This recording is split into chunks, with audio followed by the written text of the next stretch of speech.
Hello sa inyong lahat, mga important tips kapag kayo ay pupunta sa Hong Kong Disneyland Resort.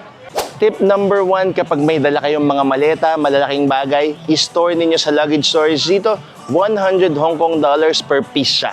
Itong tip na to, importante sa mga kagati na tulad ko, sand mite spray. Huwag niyong kalilimutan, lalo na kapag mainit kasi maniknik. Para makamura kayo, gamitin ang Agoda Eats para makaka-discount ka at ang iyong buong pamilya. Paglagpas ng security check, may reminder mga ka-Eats, mag-download kayo ng Disney app para sa park map, show schedules, standby pass, at Disney Premier Access, and many more.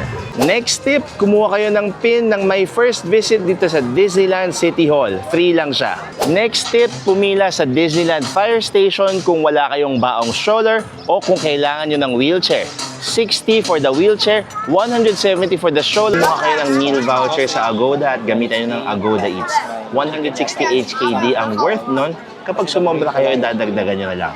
Umorder ako ng roasted chicken at upsize the drink. So sumobra ako ng $11, kaya dinagdagan ko na siya ng $11. Sulit na sulit to mga ka-Eats, panalo.